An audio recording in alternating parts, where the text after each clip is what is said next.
All right. Hello and welcome everybody to another episode of Workflow Wednesday. We're super excited to have Ant Pruitt on the show today. He's over there. Yep. Right on. We're also joined by my boss, our marketing manager here at Future Systems, Eric Brown. And yeah, so welcome. Thank you for taking time out to join us today, Ant. I really appreciate it. Oh I, man, thank you all for having me. This is going to be a lot of fun, especially with the way you couldn't figure out where I was on the screen. Yeah, well, because Zoom yeah, is like it's that, right? I think I'm mirrored in compared to like where I see. Yeah, it's all mixed up. Oh, I'm giving you a hard time because I've been doing this for a couple of months and I know the pain and frustration. I totally feel you, Ah, brother. so right on. To start, we'll just do like kind of the basic intro, and everybody introduce yourself, just in case anybody doesn't already know. Who you are, what you do, and then we'll go from there. All right. Well, I'm Ant Pruitt. I am a podcast host at Twit TV, and I'm also a photographer. My podcast, I host two shows actually. One is hands-on photography, and the other one is hands-on wellness. Because and my bosses thought it'd be a good idea to not only do a photography-based show, but also do some sort of wellness and fitness show, and they thought I would be a good fit for it. I hope I prove them right on that, but but I do have a lot of fun doing that show, especially doing my hands-on photography. I'm Yeah. a former IT guy, but finally was able to cut loose all of my IT support ties and jump right into doing content creation full time. I'm totally honored and blessed to be able to do this. Yeah, that's cool. Yeah, What a, how did that transition happen? I Going was just gonna ask. from IT to content creation. Well, it was blended for many years. I've been wanting to make this leap for about a decade now, but at the time it was hard to try to get bills paid, and I knew that the IT stuff was going to pay the bills and make sure everybody is fed and nobody's pissed off at me because they couldn't get their uh, PlayStation games or Xbox games and things like that. So I Priorities. just did it all on the side as like a little hustle. I started doing photography and started doing videos for people back on the East Coast, just little small promotional things, and it just sort of continued to grow over time and make some connections along the way, and it's been a lot of fun. That's cool. Yeah, that's really cool. I love to be able to see like scenarios like that where people are able to pursue their passion, I guess. And I had fun doing it, the pursuit, but I also had a lot of support with it. My family supported me. I remember trying to finish up college and stuff like that online, and the family was totally fine with it. And I can remember holding my now 15-year-old son in my arms while I was trying to write a paper at night, and or trying to go out with the camera and take them with me because I'm trying to practice getting better at this. And then my last IT job, a company that I worked for, I was doing tier 2, tier 3 level support, a lot of stuff on the back end dealing with good old informants databases and AIX and SQL and all that good stuff. But they knew I was a content creator, and my superiors, all four of them, they didn't care. They're just like, hey, you do you, man. We know that you when you clock in, you're going to get your work done, and when you clock out of here, you're going to put your passion over there trying to create content. And they supported it. I mean, from the very get-go, and I worked from home for most of my professional career, so a lot of people don't necessarily have that advantage. And when I worked at home, it allowed me to be able to just literally disconnect from the database and jump right into Premiere or jump right into Lightroom, at a snap, and not necessarily lose any time in my day. So you were just trained and ready for coronavirus then. Man, oh my gosh, and that's what's crazy. This whole work from home thing, when I started at Twit, I was going to the studio probably 20 hours a week, if that, because I didn't need to be in an office. I showed up when it was time to shoot the show. That was it. Mm-hmm. I did all of my prep here in my home office, my home studio, because that's what I was used to doing. And Twit, man, I love those folks. They're so supportive, and they understand that people have a different workflow and a different way of doing things. And they just said, hey, when you're ready to shoot, be here to shoot. And when you want to work and do your prep, do it however you see fit. And they supported it. Neat. Actually, that kind of leads into a good segue. Is I was curious. You have the two podcasts. I think it's Thursdays and Fridays. Correct. And so how does that prep work? I guess. How do you set up the week prior, or like come up with topics and things like that? This is personally and professionally curious. Well, first you give up. Well, first, every Sunday evening you start by pulling your hair out because you know the work week is coming. That's the first step. But no, I sit down and I try to go through and think about the things that, from the photography standpoint, I think about my journey and how I was learning on my own. I didn't necessarily get a lot of help and a lot of teachings, if you will. And so I try to go through everything that I went through to make it a particular topic, because that's who my audience is. The Hands-On Photography Show is not for the pros. It's not. And I am very open about that. I want my show to be for the people that are just getting started out, or for the people that are just trying to fine tune some of the things that they already know. So I have a long list of things that I know I dealt with over the last 10 years that are drawn out each and every week. All right, this week I'm going to tackle long exposure or something like that, you know, and that will probably be a 2-part show where I'm explaining it in the first show, and then in the next show I'll do some actual examples of it, you know. So that's pretty much my thought process on it. Is, all right, what is it that people that are just getting started out want to know, and how can I digest it to where, well, not digest it, how can I regurgitate it where they can digest it pretty easily and not, you know, be so confused or feel like I'm talking over their heads, because that's the kind of stuff that I battled. You know, when people actually did take the time to teach them things about photography, they just sort of talked down to me and, what are you doing? You can't do that with a freaking phone. What are you talking about? And I didn't want to be that way. I found a couple of your very early hands-on photography episodes actually were very helpful for me. I was trying to get better at taking pictures. The teenager in my family is in basketball, and I was trying to take better pictures of the action, you know, without it getting too grainy. And then there was, I think it's actually your second episode where you describe like there's like the triangle of ISO, triangle, shutter speed. Yeah, and that helped so much, even just with a cell phone. But then applying that to a nice little point and shoot as well, it made a world of difference. And I personally really appreciated that. I like that beginning content, and it was very easy to understand, very easy to digest, and it just made sense. I like that. First off, thank you for going back and checking that out. That means a lot. And secondly, God bless you, because, man, shooting basketball games, that's hard. That's hard for the pros, man. Yeah, I still notice a lot of some graininess and stuff. Because they don't put a lot of light in the basketball arena. They put it out on the floor, but you know, you need a little bit more than what they put out there on the floor. And that's on every level, even up at the NBA level. The arenas they're not very well lit for photography, and the pros, it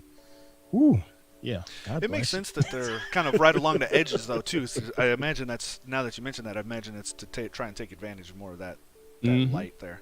So that was really cool. But yeah, I did focus on photography sort of like a master class. That's what I'm attempting to do with it. I wanted to start from the very beginning with the basics. I believe my very first episode was, this is a camera, and compared it to a full frame versus an APS-C sensor, because people see those terms when they're shopping and they don't know what they mean. Yeah.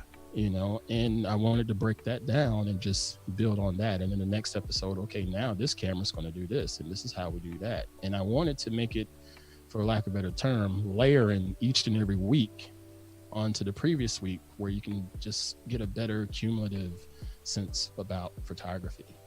I like it, and I think you've been doing a great job of building on those basics, and then building and building onto. Because like I think recently I just noticed you're starting to kind of talk about the editing side of it too, the layer Yep. masks and things like that. And Yep. yeah, I think you've been doing a great job. Thank you. Now, with hands-on wellness, it's a little bit different for me with hands-on wellness. I do a lot of research and try to figure out the things that people are going to be, number one, interested in, and number two, what are they searching for when people are looking for things regarding wellness. But I also want to make sure there's a tech angle, because twit.tv is a tech network, a consumer technology network. So I want to make sure that I'm true to the network, when I'm talking about wellness and fitness. And I remember the discussions between management and I when we were trying to develop this show. It's like, look, y'all, I got to be careful and protect myself and protect the company, because I'm not a certified trainer. Right. So I can't get out there and tell people to go do like I do, a couple hundred push-ups in a day and and expect it to be just A-okay. Because if somebody gets hurt, they're going to come after me. And I'm like, dude, Right. you're That's not important. me. Yeah, that's a good point. So I try to, it's a different approach with hands-on wellness versus hands-on photography, but I still just want to make sure that I'm true to the Twit brand on both of the shows, because like I said, it's a consumer technology show. And when I'm talking about photography, I talk more so about the fundamentals of photography, but you will get discussions about Lightroom. You will get discussions about Photoshop and things of that nature. And then with hands-on wellness, I'm going to talk about the gist of having a healthy heart. You got to have decent blood pressure and understanding what a resting heart rate is. But there's tech for that too, so I'll throw that in. Yeah, smart watches and the Fitbits Yeah. and all that. Sure.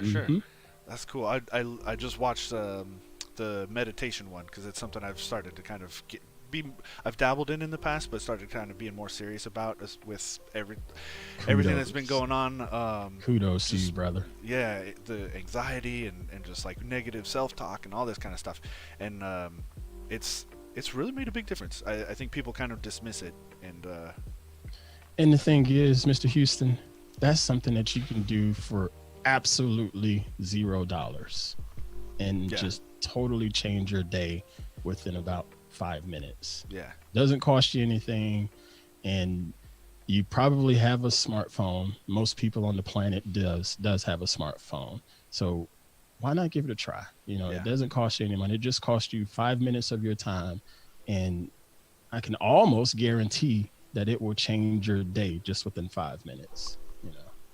Yeah, I agree.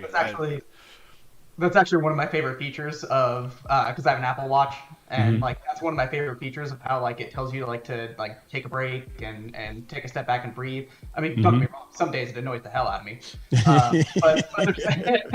but there's plenty of other times too where it's like, you know what, that's actually needed right now. Like just that, even if it's just 30 seconds, a minute, that, it's huge the impact that it can have on the rest of your day. And I try to reiterate to people, that are in the working class out there doing the regular 9-to-5 gig, if you will. Most of those places, when you do an application or the resume or whatever, after they get you on board, part of their onboarding discuss when your lunch breaks are. And they also discuss in pretty much all of the states when your non-lunch breaks are, because there's a mandate to make sure you get X amount of hours or minutes of break time during your work shift. And there's a reason for that. It helps keep you fresh, because if you have a fresh brain, you're probably going to be able to do that job even better and make the company more money. Yeah. Duh. So take advantage of that, and not only be able to do your job better, but also take care of you too.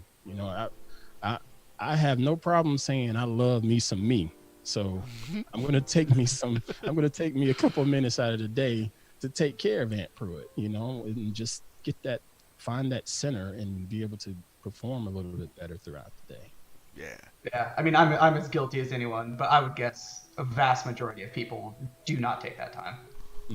Man, what used to get me was people, I worked in in the textile industry, you guys are probably too young to know anything about that. The textile industry was working in plants and in mills and things like that. And you get the little breaks. Most people call them smoke breaks because that's typically what they did is they went out to smoke a cigarette on those 15-minute breaks. Well, I don't smoke. So am I allowed to go take a break? Yeah, you still are. You don't have to smoke to take a break. So I took that time to go and just take a walk somewhere or go do some push-ups or something, or just go sit in the car and turn on music, whatever it takes. And I don't have that same 9-to-5 job, if you will, now as a content creator, but I still will go out here with my dogs or whatever and go take a walk, or just go sit back on the back porch or something for a couple of minutes and just have my air quotes smoke break. Yeah. So there have been a couple questions from the chat, if you don't mind. Hello, chat room. Yeah. So one of them comes from Twitch from Near Matrix. If we have a DSLR and want to learn how to use it, should we start with episode 1 of your show, or is there another way? Start at episode 1. I highly recommend starting at episode 1 because I'm going to talk about, again, the basics and the fundamentals of the camera. I'm not going to necessarily talk about the Sony camera or the Nikon or the Canon. I'm just talking about the basics that all 3 of those manufacturers will share. But episode 1 up until about episode 4 is a good place to start as far as just breaking down what happens when you actually click the shutter on your camera, or even on your phone. It's still the same fundamentals there. Now, granted, there's a lot of computational photography with phones. That's another story for another day. But yeah, but yeah, start with episode 1 because it will turn a light on for you. Right on. And then there was also a question from YouTube. Works for me, mirrorless or DSLR? And that's a good question that I'm curious about too, because I don't understand any of that. Well, all right. Well, I'll say this: mirrorless is the future. That's the newest technology that's out there. So there's going to be a lot of investment on mirrorless cameras out there. But what is a mirrorless camera? People are not going to have any clue. Let me see here. This camera here, right here in the studio. This is a DSLR, and as I hold it up, you can see there's a mirror right there in the center of this camera body, and that mirror flips up and down. You can hear it. It flips up and down every time you click the shutter. So when you hear the whole camera sound effect, that cha-ching, cha-ching, that's what you hear, is the mirror and the curtain opening up over the sensor to let light in and closing to stop letting light in. And that happens it happens really, really fast, like a 1/250th of a second, or even faster, depending on if you're shooting sports. But that means you have slightly larger camera bodies because you have to make space for the mirror and the mechanics inside to make all of that stuff move. Okay. The mirrorless side is taking that away. And the mirrorless side is just taking that away and just leaving more so of the shutter's curtain open there in front of the sensor. So you don't get a lot of movement inside of it. So that means a lot less things can break over time. And that also means that the actual camera body can shrink down. And that brings in more technological advances where when you actually look through the camera, if I look through this DSLR's lens viewfinder, I'm getting a representation optically from that mirror, basically bouncing back up to my viewfinder. It's sort of weird science, if you will. On the mirrorless side, it gives you a digital view of what the sensor is seeing. So you're getting a lot more realistic data, realistic analysis of what you're seeing looks like. So the mirrorless makes it a lot easier for people to get started with photography because they can automatically tell if their image is overexposed, as in too bright, or underexposed, if it's as in too dark. You can do that with the DSLR side, but it takes practice. There's little metering systems inside of DSLRs that when you're looking through, you can see your little HUD. And I know by now, based on the cameras that I've been using Canon cameras for years now. So I got a good feel for what Canon's going to do straight out the camera. I know they're going to shoot a little bit warm on the color temperature, and I know it's going to be slightly overexposed when I shoot it. So I know to look at that meter, and if that meter says I'm perfectly exposed, I'm not perfectly exposed. I'm overexposed just a little bit. So I know to dial it back just a touch. That's interesting. You know, things like that. So yes, mirrorless, if you want to go with the future, it's going to cost you a little bit more now. You're going to get a smaller form factor. But DSLR isn't going anywhere because you're still going to see sports photographers using DSLR for faster performance. Lens options makes a difference. But I'm going to go mirrorless. I'm looking to get the latest Canon EOS R5 as soon as it comes out. At least I hope to. Nice. Hopefully my wallet says so. That's interesting. So then I imagine then like a cell phone camera would be mirrorless. That's correct. Right? Yeah. Cell phone camera is mirrorless. Same as a point and shoot. Excuse me. But the difference with cell phones is the smarts that are inside of it. It's like I said, it's a lot of computational photography that's happening now.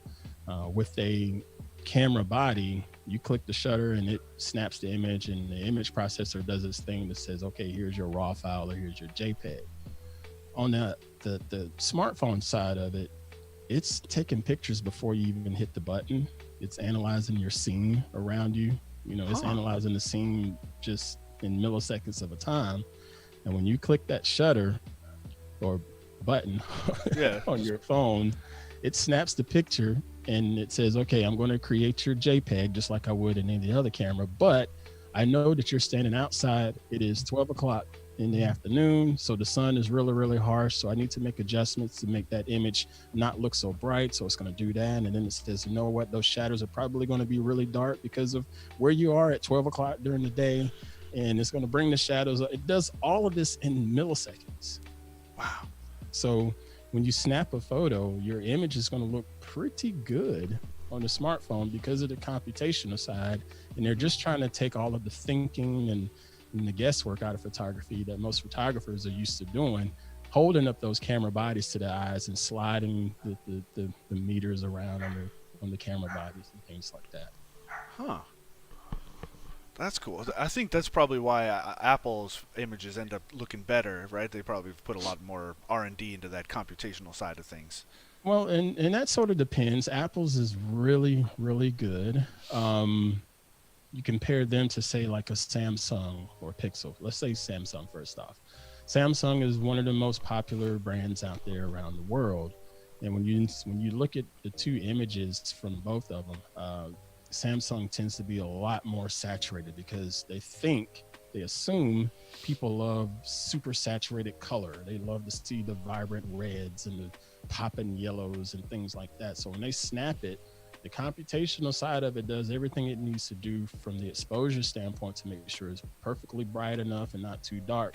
But then there's also that extra kick of, let me give just a little more pop to the color. Apple, on the other hand, they do everything except that boost of saturation. Apples tend to look a little bit more muted on the color side. Huh. That's interesting. And then you were saying too, like how Canon, how it's a little warmer or a little overexposed. I wonder why there isn't more of a standard for that kind of thing. Like, why don't all cameras all take the same kind of pictures all at the same time? Yeah, well, that's because not all developers are the same type of people and see things the same way. You know. Yeah. And you could say that about most things that are manufactured and developed today, even down to AI. People have different versions of AI on how they see things. You look at Google with the Pixel, and Google's Pixel, which is actually what I use, a Pixel 4 XL. Camera standpoint, it's insane how good they are with the computational photography. It thinks about a lot of stuff and tends to get a lot of it right. Now, there are some times where the AI will goof up a little bit and move things around in the scene that didn't necessarily have to be moved. But, like, think about night sight and shooting at night and being able to do astrophotography with the phone. Yeah. Now, granted, that's a simulation. It's not true astrophotography, but it's pretty good. It's pretty close on how they try to go about it. They just, again, they're taking a bunch of different shots. They're also considering your geolocation at the time, Wow. because because that, depending on where you are in the world, the Milky Way is only going to be seen at a certain perspective. And then it depends on the time of the year. The Milky Way Sure. is only going to be seen. It'll be seen a little easier, more so in the summer and early fall times of the year. It's Wow. and Google knows that, I so wouldn't it have puts thought. that it puts all of that into the computation. So like Huh. right now, if I were to go out at night, say roughly 10 p.m. here in Northern California, and go out to my backyard and shoot up at the sky, I would barely be able to see the Milky Way. Okay. But if I waited another, what's this, June? If I wait maybe another month and a half, it'll be a little bit prominent if I went out there at the exact same time right now, because of how the Earth rotation and all of that stuff. Yeah. So, and Google knows that, so all Dang. of that goes in to the computational photography. And here I thought it was just like a longer exposure, and that was like that was it. 100% what I would guess too. Yeah. That's And really the mind thing blowing. and the thing is, if you set it up on a tripod, and you tell it to go, it'll think about, it looks like you want to do astro. You're outside, so let's activate night sight or whatever it's called, and it'll go through and make you wait 30 seconds for the exposure or even longer. But it's not holding a shutter open the way a DSLR or a mirrorless camera is doing. It's not holding it open for 30 seconds. It's just doing a little bit of math to try to figure it out. Because if you do a 30-second shutter on a camera body, you're going to see a big difference. You're going to get a really, really bright image, and the sky is literally just going to light up. If you can do long exposures at night, it's a beautiful thing. I love it. That's wow. That's I'm a little stunned to Look at your face. I shouldn't. Man. Yeah. Well, on the one hand, like I feel like maybe I shouldn't be, but like it's something I never considered before. That like, the especially kind of when it comes to like the night sight stuff and these the ability to take these like incredible pictures in practically complete darkness. It didn't really hit. I kind of knew, but it didn't really realize like how much. Well, you of got to it, think. What is Google's target demographic? They're trying to get people, and not just Google, any smartphone manufacturer. Their target demographic is, we want to deal with the cool, fun people that just want to go out and snap photos and share them all around the world. right. And to be able to snap photos and share them all around the world, it has to be a fast procedure. Right. People are not going to want to pull it out their pocket, tap the app and wait on it to load, then frame it up and make sure they're perfectly balanced. And they're not going to do that. They just pull them out, frame it for half a second, hit the button, boom, and it's shared. So Yeah. Google and all the other manufacturers, they're trying to leverage that behavior, and the way to leverage it is with artificial intelligence. Right. That's wow. Huh. I wonder. Well, and then kind of applying that mindset to what I do know about like machine learning and AI.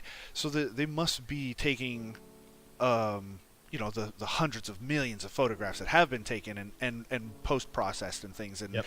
and looking at really I guess what people would consider the most beautiful ones, and then applying. It's almost like applying a preset in Photoshop or something, or Almost. Lightroom Almost. ahead of time. Like as soon as you take the picture. That's wow. That's a really cool stuff. Google has gotten better with that. I don't know if you remember when the HDR plus mode became available on the phones, and it was on the original Pixel, and I believe it was on the Nexus 5.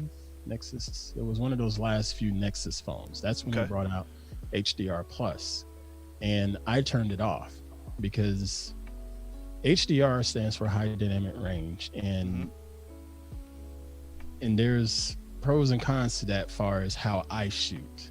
There's a lot of times when I shoot a scene, personally, I want those shadows. I want those dark shadows in the scene. Someone that shoots in HDR, they're not going to want those dark shadows. They want to see a little bit of darkness there, but they also want to see the detail behind it. Like if a tree trunk is in a shadow, they want to see a little bit of the trunk's texture in that shadow. Sure. And I get that, but I turned it off because Google was a little aggressive with that HDR back then. But it also had to learn over time, over the years, that okay, we need to really fine tune this HDR algorithm, and it does a really good job now with properly lifting the shadows, but yet giving you a little bit of a sense of contrast throughout the image. You know what I'm saying? Yeah. That's pretty cool. We did have another question about it was kind of I'm going to make it a two-part question Sure. from two different people. Neo Matrix commented, said would love to see an episode of your hands-on the camera show. He says where you cover how to set up for live streaming, the do's and don'ts of setting up a DSLR, and then to tag off of that, Ski OG asked what type of camera you were using on the stream because it's a great image and he wants that camera. We could very clearly use this information as well. Yeah. Well, I use a combination of that camera is the Canon M200. I saw this camera at CES 2020 just a couple months ago. Oh, snap. And this thing, they showed it to me at their booth because they know I'm a Canon fan, so their PR folks are pretty cool with me. And they showed it to me, and it's built pretty much for gamers because it is small. It's only about 3 to 4 inches wide, if you will. Okay. And it's mirrorless, so it's not going to be a big body, but it has an HDMI output on it. Now, for people using cameras as DSLRs as webcams or whatever, what they found the hard way was they plug in an HDMI out to put into their computer, and they get all of the extra display on the screen that shows the shutter speed and stuff like that. The difference between those cameras and this M200 is it offers what's called clean HDMI out. So whatever you plug in and see through the viewfinder, that's what's going to show up on the stream or as a visible webcam. So yeah, that's the Canon M200. And I also use, like, what I have here is an overhead cam. You don't see it. Actually, you probably could see it this way. Well, maybe not. It went to sleep. But that's my Canon 6D Mark II, and I use Sparko Cam because it doesn't have clean HDMI. So I use a USB connection to my computer, and I bought an app called Sparko Cam that allows you to take those USB connections and utilize it as a webcam interface, or if you're using Skype, or if you're using Zoom like we are, or just wanting to live stream, it'll work perfectly fine. You get much better image quality because you got bigger sensors and you got better lenses on these things. Okay. And so are you using a capture card then for the M200? Yes. I'm not like most people out there that have their hands on a cam link from my Elgato. I don't have one of those. But what I use it's called a Roland. Dang, it's such a long name. Roland VR1 HD. This is a video switcher, and it's typically used in larger production out there. So 3 inputs, I believe. Wow. With 3 cameras and do picture in picture and all of that fancy stuff that you would do on a production scene. And it's all HDMI input. And it's pretty good, but that's a little bit pricey. There are options out there with the Blackmagic folks. They have the ATEM, that's ATEM, and they have the ATEM Mini, and they have the ATEM Pro. The ATEM Mini would be the route I would go, but you're not going to be able to find one unless you're in Europe. It seems anything even vaguely live stream related is super out of stock. Like, Yep. Unless you're in Europe, you can find an ATEM Mini over there. So if you have some European friends, you might want to hook them up. That's cool. What about from a lighting standpoint? Because I feel like that's probably just as important. It is, and I want to squash the myth of people thinking you have to go out and buy some really expensive lights. Dude, I love me some me, and I love my wallet just as much. So I'm not going to spend $1 gazillion on lights. these lights that I have here, they may be $100 or something like that. Okay. But they're LED and they're 5600K daylight color temperature, and they work. They just flat out work. And you can spend a little bit less and get something with like a CFL bulb in it and be okay. Just make sure that you have a proper color rating on it. Like 5600K is probably the way to go, because it'll look more natural on your camera. If you don't go 5600K, you have to change the white balance settings in your camera, or else people are going to look blue when you pull up on the screen. Interesting. But yeah, you can definitely take care of your light, and you don't have to spend a lot of dollars. Or if you have the advantage that I have, is there's a couple windows in here. Natural light is so natural light is the best. It's the best. It comes through that window, it gets diffused. Like, even look at Mr. Houston's face there. You see how he's got that little bit of a shadow on one side, and then the other side is just softly lit. That's all just window lighting. You know, it's absolutely beautiful. You make me blush. Now, Mr. Eric, I don't know about you now. Yeah. I do have like one of those tiny little aperture LED.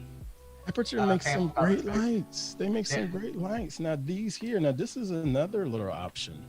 And this thing, I think I paid $20 for it. It costs a little bit more now. The last time I looked, they're about $30 now. But this is a Chinese brand, Neewer. Oh yeah, Neewer. Yeah, I've seen a lot of photography related stuff from those guys. CN120 LED light. I believe it's rated at 5600K.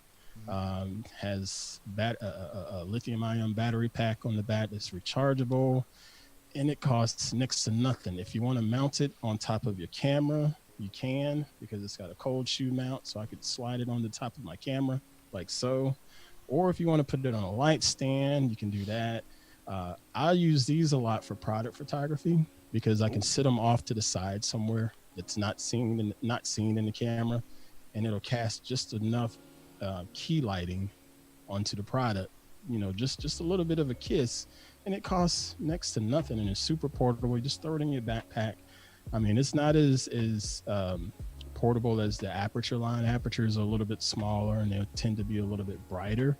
But for $20 to $30, man, you can't beat this. That's $100. That's $100 less than the aperture. Yeah. Oh, that's cool to know. And you mentioned a few times 5600K as I feel like that's a little warm, right? That lends toward the orangey side.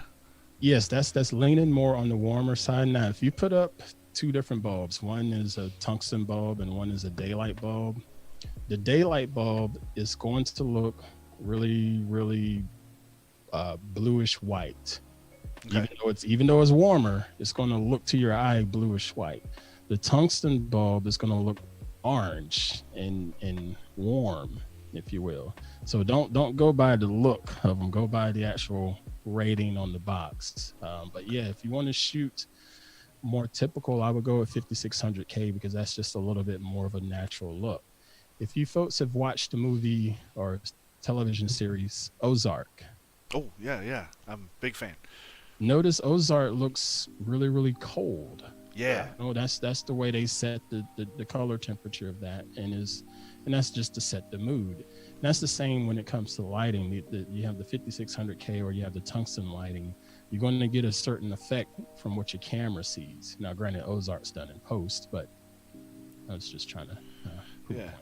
Yeah. No. That's I had noticed that. Yeah, it's got it's like a vague kind of grayish blue filter almost over everything.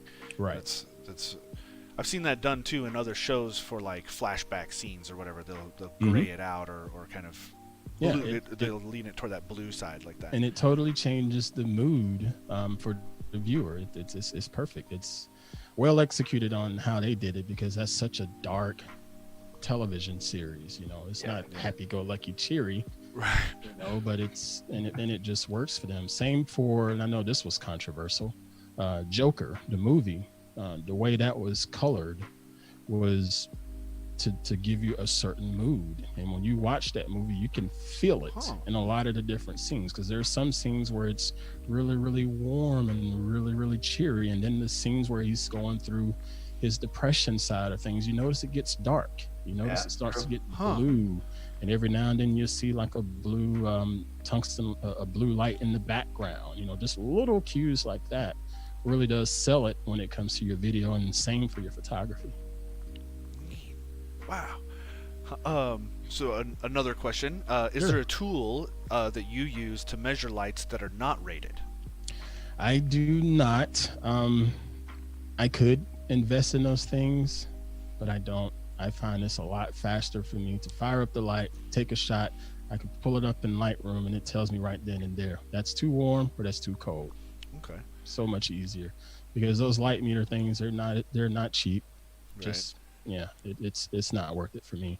A lot of people use those, and more power to you. I don't. Okay. Well, actually, that kind of touches on something. So in Lightroom, I'm not sure how to phrase the question I'm trying to, or but man, I'm sorry. I was heading somewhere and I kind of lost it, but All good. I did want to kind of touch on the software and Sure. that sort of workflow, and I'm having a hard time phrasing a question. So I suppose maybe Eric, can you help me out with this a little? I'm an Adobe guy, if that helps. I mean, I'm kind of curious. Like, I guess I have like a almost a two-part question. So kind of at the beginning of this, you were talking about how a lot of your content is targeted toward beginners. Like, first of all, I'm kind of curious, like, are you seeing that content like really surge right now? Like, are you seeing more and more people kind of picking up that content simply because of the fact that, like, I mean, the same reason we were talking about, you know, cam links being sold out and people getting into live streaming. Like, are you seeing your content kind of correlating with that increase in everyone kind of being a content creator now? Well, it's a combination of that, as well as we've had a little bit more, air quotes, free time on our hands when we were dealing with a lot of the shelter-in-place orders. I know that's been sort of dialing back a little bit in certain areas, but there are a lot of places where they're still under some sort of shelter-in-place, and that means their time of just getting out to their normal day-to-day stuff has been limited. And when all of this stuff started, I actually did another talk, and I mentioned, look, you're not driving to work, and let's just say your average commute time to the office going there was going to cost you 30 minutes of time, and then coming back from work, that's costing you another 30 minutes of time. So if you just worked 5 days a week, you've just freed up 5 hours in your week. So why not take that 5 hours and learn something? Yeah. You know, so I said, take the time and go back, and you have no idea how many times I say, I want to get into photography. I want to get into photography. And my response to them is, stop wanting to, just do it. You know, it doesn't cost you anything to pick up the phone that you already have that you're responding to me.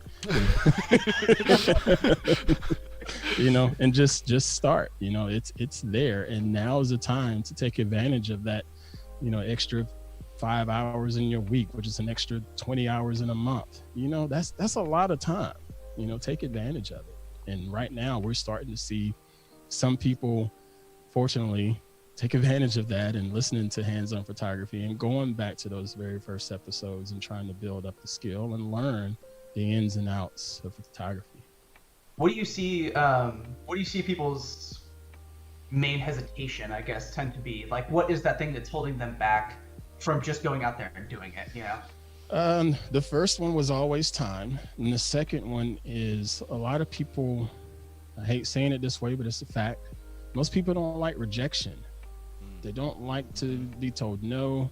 They don't know how to deal with that, nor do they like to be told that something that they put time and effort in to create was bad. You know, content creators have to deal with that on a daily basis, whether you're a photographer, whether you're a painter, a filmmaker, whatever.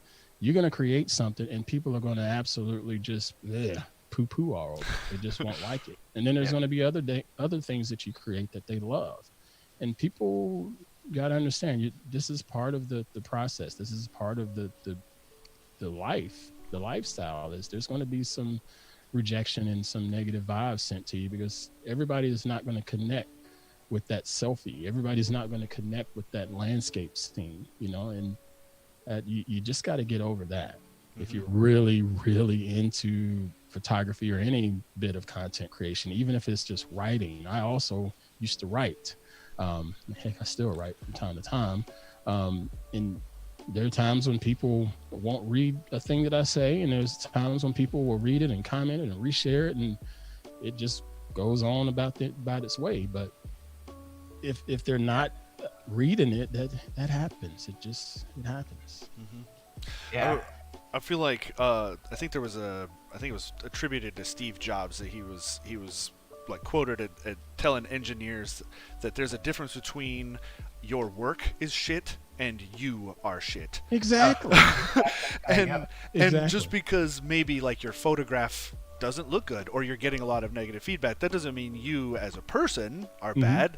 But like everybody sucks in the beginning. Like you got to start somewhere, and don't take it personal. It's just like you got to work your way into being your first 1,000 pictures are never going to be as good as, like, say yours or Peter McKinnon or something like that.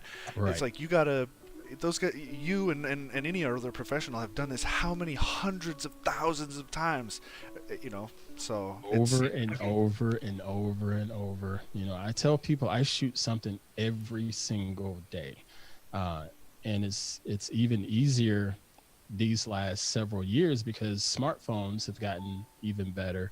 So I'm not hesitant to shoot with my phone. So I shoot something every single day. I don't care if it's just one thing, I'm shooting it, just because I need to continue to exercise those muscles of framing up a shot and understanding what the light is doing at that particular time and understanding the story that I'm trying to tell. And that's been something that I've just wanted to preach from episode 1 of the show was, look, it's not about the megapixels. It's about the story. Just figure out how you're trying to tell that story. If we look back at some of the most iconic images of our time, most of them are technically not that good. Technically, and the one that always comes to my mind, and this is a very controversial photograph, but it's also one of the most iconic and powerful, and it's Iwo Jima, when the men are trying to put the flagpole up. Okay, so you look at that image. If you just put it up on your nice, beautiful 27-inch HD or 4K screen that I know y'all have, you pull that image up, you're gonna say, man, it's grainy, man, that sky is blown out, good grief, they're not all in focus. But right, but when you let that image hits you right in the heart, it hits you right in the gut, it tells a story. That's what makes it a good image, not the megapixels. Yeah. I mean, and sometimes even that I guess poor quality can be something that catches it, that makes it. Sometimes you can use that to your advantage as a stylizing it kind of standpoint. Yeah. Just depends. It's art, and people are either going to resonate with it or they're not. Yeah. But it's up to you to figure out, all right, do I want to do this for the love and the passion, or do I want to do this for the likes? Don't do it for the likes. Don't. I'm curious for you. I'm just kind of curious, like where do you tend to go to look for those stories? Like what tends to resonate with you when you're going out there? Like, there's some people that like they primarily do like landscape photography. Like, what is your story? My favorite has always been street photography, but that's pretty much non-existent at this particular point in time. Sure. But I will still go out and walk my neighborhood every day because I have to do my stupid cardio. And I always take my camera with me on my walk. So I'm walking through the neighborhood. I may catch a a big crow or something that just happens to be flying by and looking just right at the time of sunrise. Or not too long ago, there was this blue jay that just flew into my path and landed and perched on this mailbox, but he didn't move. He just stayed there perched. He didn't fly away as I got closer. And so I stopped and I took a photo of this bird, and this bird looks pissed. I mean, he had a bad morning, but there's a story there. And I remember post-processing that and just thinking why that bird didn't fly away. Normally they just sort of shoot themselves away when they see people coming, but that bird that day was like, nah, dude, this other cat got to the worm before I did, and I'm hungry, and I'm still sitting over here waiting around. So for me, my favorite would still be street photography, but right now, whatever grabs my attention, I tend to snap it, whether it's the birds, whether it's just the way the sunlight looks, whether it's the way the steam is coming off my coffee as I'm, making that in the mornings. Yeah, I think to further make your point, I was looking through some of your previous work, and there was one that like really resonated with me, and it was because of the fact that the second I saw it, my mind just exploded and told this whole story in my head about what was happening there. It was one of, I think it was like it was a bail bond place, and there was a few bikes pulled up in front, and then there was the American flag hanging in the back of the bail bond. And there's a whole lot to unpack there. That would be a whole separate conversation, but I remember that vividly, brother. I remember shooting that vividly. I shot that at night, and and that was another time as I'm walking the streets, just doing photography at night, typically long exposures and things like that. And as I'm walking that particular street, that sign was just lit up. And I'm like, man, this street is totally dark, but this sign is just lit up. Why is this sign the only one that's lit up this time of night? What is that saying about our society? You know what I'm saying? And it just struck me, and I was like, okay, I need to capture this. And then I saw the bicycles there, and I'm like, wow. So the bicycles are left outside. So this is something actively going on right now. And I appreciate you bringing that up, because that's exactly what went through my mind when I shot it. And when I did the post-processing. My post-processing is pretty much based on how I felt at the time of clicking the shutter. I don't post-process pretty much anything the same way at all. It's all based on how I felt when I clicked the shutter. And I hope that mood sort of came through. And then I want to say I even put a little bit of fog in that scene at the time too, just because it just felt, ugh, Yeah. And I don't want to spend too much time on it or anything like that, but I did also want to bring up you had recently published that I think you had called it like your stream of consciousness. Oh yeah. And I also wanted to like thank you for posting that. Like that kind of broke me. And then also like I don't know, it put all of your photography in another context, I guess. You talk specifically about primarily going and doing street photography and stuff like that, and like there's these beautiful cityscapes and stuff, and then what you don't think about is what's happening behind the camera, and your thought process, what's going on in your mind while you're out there, and so it just provides this whole other layer and whole other context. And oh man, so Mr. Eric, thank you for checking that out and amplifying the message. I recorded that a couple weeks ago. And I typically don't do stuff like that because and I believe I mentioned it in that I didn't necessarily think my voice was going to make a difference. I never really had a reason to believe it was going to make a difference, because I'm in my 40s and I haven't seen a thing change yet. You know what I'm saying? So it's like, why even bring it up and just waste that energy? But I went ahead and did it anyway in hope that it could be something that gets amplified with people like you all talking about it. And as you mentioned in there, I mentioned some perspective of me being a photographer. If you were to see some of the stuff around me, you'd see a lot of orange and black and Clemson Tiger stuff. I'm a big Clemson Tiger fan. And so a lot of my clothes, other than what I'm wearing today, this is my own brand, Create and Dominate shirt. Okay. But most of the time you see me wearing something orange with a tiger paw or what have you. And yeah, it's because I like my team, but it was more so because I like to make sure I'm visible when I'm out and about doing my photography, just walking around, because I'm 6'2", about 230, bald. I look interesting. I'll just say that. And and then you couple that with the fact that I have a camera in my hand. It sends off a certain vibe, even though I'm as friendly as anybody else out there to most people. And I just wanted to be out there just shooting photography. So I've been in the mindset for pretty much most of my life that if I'm out and about, make sure I'm visible. So I wear that orange so I can be seen a long way away and not looking like I'm just a creep walking around, sneaking around, trying to do some things like that. Because I've been in a couple of situations where it comes up and it's like, what are you doing here? And I'm like, taking a picture. Well, why?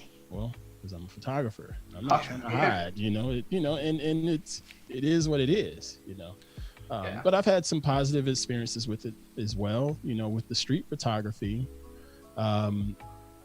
Social media has been great and has also been pretty bad for the photography industry, because it's great because it allows people to have access to it and be able to just create without thinking about it and without thinking about budget or anything like that. It's great for that and just growing the community.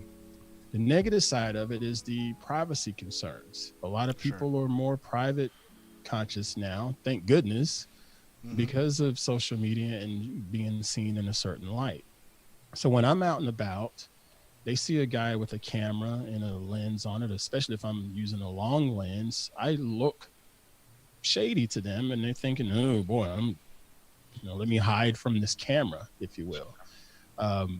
But I purposely, again, wear those bright colors so they know I'm out there. And yes, I do have a camera in my hand, and I've gotten to the point where there's a lot of times in street photography, your genuine self coming out showing that, hey, I just want to get the shot. I'm out here for the art. I'm not trying to profit off of you. People will pose for you. I've had that several times. I'm just doing my thing and we lock eyeballs and I'll nod, they'll nod, and I click and I go on about my business. Oh, that's cool. And there's, every now and then a woman, is really tougher with women, and I get it. I feel for the ladies. But they'll nod at me and I typically will walk over to them, and usually I have a business card with me and I'll say, hey, I'm Aunt Pruitt. I'm a photographer. I thought this was a beautiful scene with you in it. You mind me taking your photograph? And a lot of times they'll say something along the lines of, sure, I don't mind, and just sort of stand there.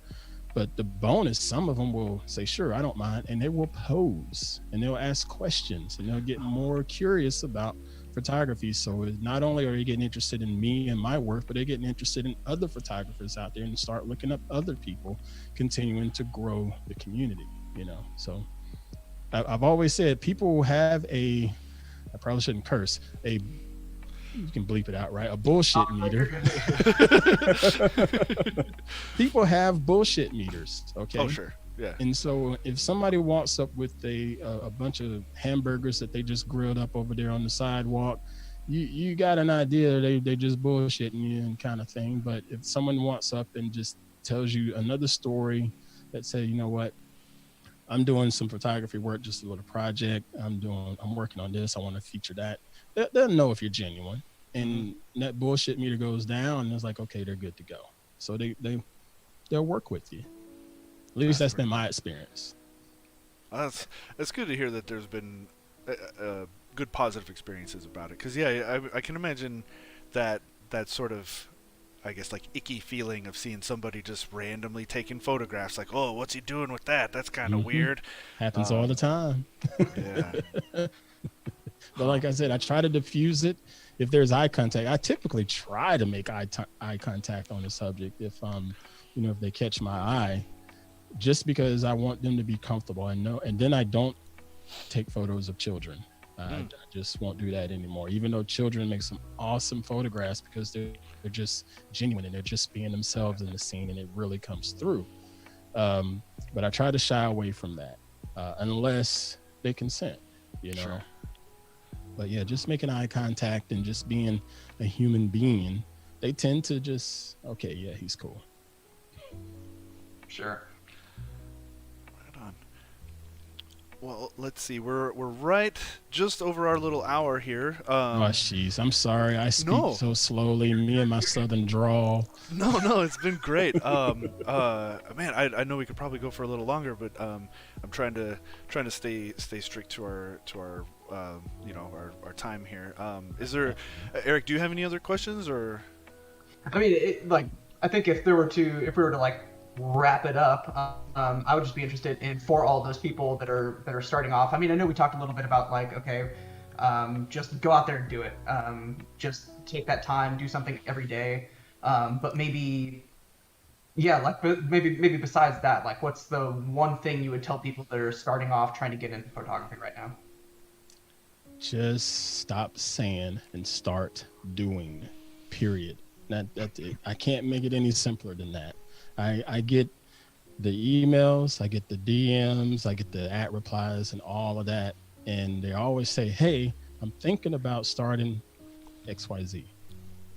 And right now it's time to stop thinking and start doing. Just do it. Plan out what you want and then do it. Is there a platform that you know of where somebody could post their pictures like somewhat anonymously? Like I would recommend. I personally would say, oh, just make up a random Instagram or something and just throw them out there. But do you know of anywhere, like a website or something, where you can just post some pictures for general feedback?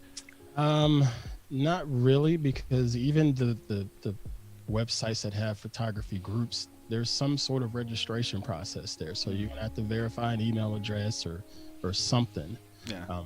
The best bet, and this is gonna sound really bad, because you can create a phony Instagram account, just like you said, and make it private and only invite certain people to view it if you want people to critique it. Or if you only want to have me critique it, my email address for the show is hop@twit.tv, and I get image critique requests fairly often, and I don't show everybody's on the air or anything like that. I only show them on the air if I have your written consent. So yeah, that's another option too. That's really cool. Yeah.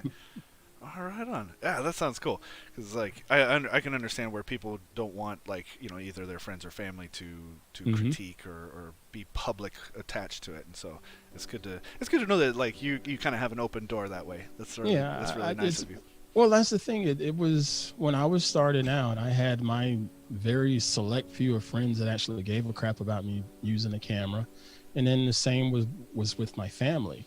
And quite honestly, that's not necessarily the best way to learn, because your family is probably just going to constantly give you high fives just to shut you up. Yeah. That's not helping you grow. You know what I'm saying? So every now and then you need to have someone that don't know squat about you, and then you just show them the image and let them look at it, and they're going to give you the flat out honest truth most of the time. Yeah, I think a vast majority of people tend to confuse praise and feedback. Right. There's a difference. Criticism is okay. It helps you learn.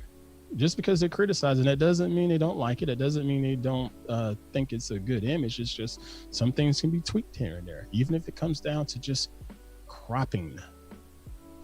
Yep. All right. Well, okay. I think that's a good place for us to end our talk here. Again, thank you, Ant, for taking the time out of your day and joining us for this. I had a lot of fun. It seems like you did too. I did. Thank you all so much for having me, gentlemen. This was a lot of fun. It was really fun just to see your face, Mr. Houston, some of your reactions. Oh, thanks. Yeah, you did really highlight some stuff that I hadn't really like consciously considered before, and it was really cool to hear that from a professional. It made my day. Thank you. And thank you, man. Yeah, seriously, thank you guys, and again, thank you to the audience as well for joining us. And we do this sort of thing Wednesdays and Fridays. Wednesdays we do industry experts like Ant here, trying to get a little peek in behind their process and kind of industry viewpoint, and then on Fridays we have internal look. We have a Q&A with our labs team to kind of get a little bit more of the hardware meets software look. So Yeah. and both days, Wednesdays and Fridays at 1 p.m. Pacific, and I think I hit all the right points there. So again, thanks Ant, thanks Eric for Thank taking you, the time gentlemen. as well.